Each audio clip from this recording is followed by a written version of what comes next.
Now, after September 11th, as you all know, many influential voices, both conservative and liberal, began calling for an American empire, sometimes referred to as a nation building, but in both cases referring to the aggressive, interventionist use of American military force, with or without international approval, to effect regime change. That is, to replace dictatorships, rogue states, and other threatening regimes with pro-market, pro-democracy, pro-American governments. This position, which again, even important liberals like Thomas Friedman embraced, was in many ways perfectly understandable given the threats of terrorism and the seeming invincibility of the American military. But the great mistake made by these champions of American militarism lies in assuming that the spread of markets, democracy, and American brands and consumer culture would somehow be enough to Americanize the nations of the world, creating common values and even a desire for American leadership. This assumption was as naive as the belief that liberated Iraqis were going to greet American troops with sweets and flowers. Wearing a Yankees baseball cap and drinking Coca-Cola does not turn a Palestinian into an American. Today, even with our own economy reeling, the United States still faces billions of people around the world, most of them poor, who want to be like Americans but don't want to be under America's thumb, who want to dress and live like Americans but who are denied visas by the US Embassy, who are told over and over that America stands for freedom but see only the American pursuit of self-interest. So in my opinion, on the international front, the crucial challenge for the Obama administration will be whether America can address this problem of glue.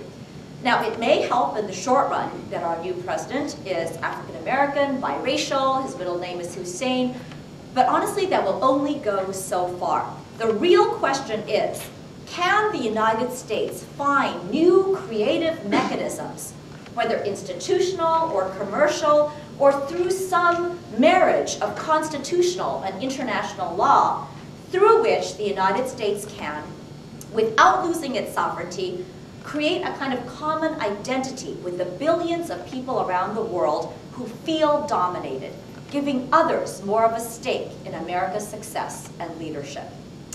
Now, there's a serious internal challenge, too, that I write about, and I'll just spend a little time on this. I'll just mention it. This has to do with our own immigration debate and our own tolerance and glue within the country. The question here is, can we remain a tolerant, open nation in the face of pervasive insecurity, continuing job losses and layoffs, and the ongoing threat of terrorism? One of the main arguments of my book is that while the United States has certainly had its imperialist moments, actually America rose to world dominance really on the Dutch model. That is, not through conquest, but rather through its continuing ability over the generations to attract the world's most enterprising, most innovative, and most talented, whatever their background or skin color. Problem is, can recession-stricken America remain such a magnet? Now, my own answer is worried but cautiously optimistic. Partly the reason for my optimism, at least at this point, is because of Obama's election, actually, which, if you talk to anybody abroad, really has given us given a huge boost to our reputation as a land of opportunity. I mean, this is not a person that a lot of people thought could make it in this system. And another reason I'm optimistic is, where else will the world's best and brightest go? And this brings me to my final topic that I want to close with. What I want to do now, before I conclude, is to look at some of the United States' main rivals on the global scene. So what about emerging, I mean, everybody's talking about China, but also the EU, and it seems like these powers are just kind of gaining in momentum just as we falter. So let me talk about China first. My thesis actually has clear and very surprising implications. So my guess is that China will almost certainly continue to grow and expand and develop and do very well. It's doing lots of things right. It's been pouring money into education. It knows it has a creativity and innovation problem, so it's interesting. It's trying to kind of do something about that from the top down. We'll see if that can work. And it's frankly done a lot better job on the foreign relations front than the United States for at least for many years. But if my thesis is correct, China cannot become a hyperpower, which again, wouldn't be such a big deal, right? I mean, it's extremely rare to have a hyperpower. I was saying it's in all of history, there have only been 6 or 7.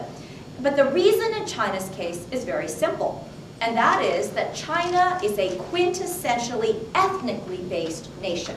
It is the opposite of an immigrant nation, and it is just not able to pull in the world's best and brightest talent. So even today, with all the anti-Americanism and our economy not doing well, you still see significant numbers of highly skilled Chinese engineers continuing to move to the United States, wanting to become US citizens, but you just don't see large numbers of skilled Americans and Canadians and Europeans moving to China, wanting to become Chinese citizens.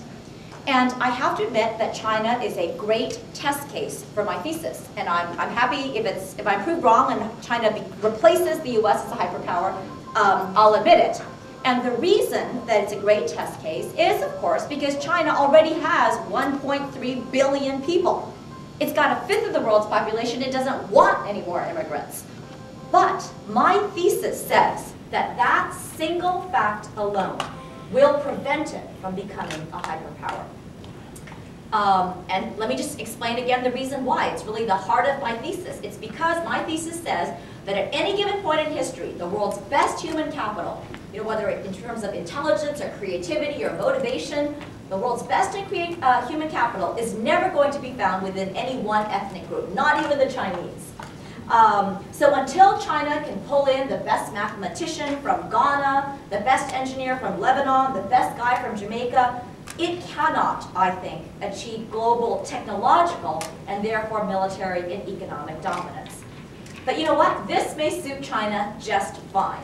It may not want to be a hyperpower, which brings, as we have been learning the hard way, its own burdens and global resentments. And don't forget, this is maybe the most important point, even if China doesn't become a hyperpower, the US could still lose its hyperpower status. That is, China, along with maybe the EU or Russia, could all continue to rise while the US declines until we go back to just a world of superpowers or great powers. That is what Paul Kennedy has called a multipolar world, in which power is much more evenly distributed across several nations. So I think that's entirely possible. Now, EU, I won't spend a lot of time on this, but let me just mention, I think the EU is fascinating.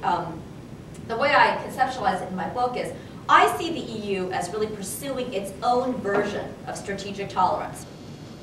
Whereas the United States, our formula has always been to try to be a magnet for individuals from all over the world.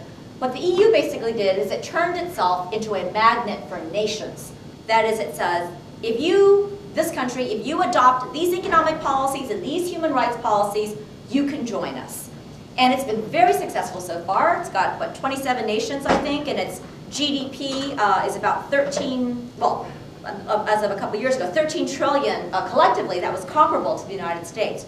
But again, if my thesis is right, my prediction is that the EU is extremely unlikely to itself become a hyperpower, right? I mean, it may be a superpower, already is one.